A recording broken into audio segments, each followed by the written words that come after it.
இங்க இருக்கக்கூடிய முருகப்பெருமான் எப்படி இங்கு வந்தார் அப்படிங்கிறதே ரொம்ப மெய்சிலிர்க்க வைக்க வேண்டிய ஒரு கதை. என்ன அப்படின்னா, இந்த கோயில் அமைஞ்சிருக்கு இல்லையா இப்ப, இதுல இருந்து கிழக்காக மல்லிபுரம்னு ஒரு ஊர் இருந்திருக்கு.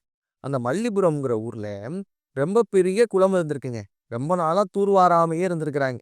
இப்போ ஊர் மக்கள்லாம் என்ன முடிவுக்கு வராங்க, இந்த குளத்தை தூர்வாரலாமே அப்படின்னு ஒரு முடிவுக்குள்ளாக வராங்க. அந்த குளத்தை தூர்வாரக்கூடிய நேரத்தில் ஒரு பெட்டி கிடைக்குது. அந்த பெட்டிக்குள்ளாக ரொம்ப அருமையான முருகன் சிலை இருக்கு. அந்த சிலை எப்படி அமைந்திருக்கிறதுன்னு கேட்டா, இடதுபுறம் மயில் திரும்பி இருக்க, முருகப்பெருமான் குழந்தை வடிவிலே அமர்ந்த நிலையில் காட்சியளிக்கிறார்.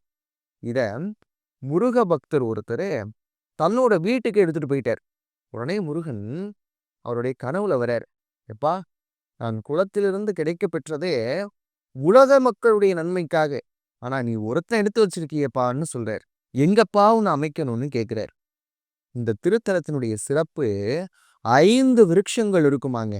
அரசமரம், வேப்பமரம், மாவிலங்கு, மாதுளை, கருவேப்பிலை. இந்த 5ம் இருக்கக்கூடிய ஒரே திருத்தலம் எதுன்னு கேட்டீங்கன்னா, அது ஆய்க்குடி மட்டும்தான்.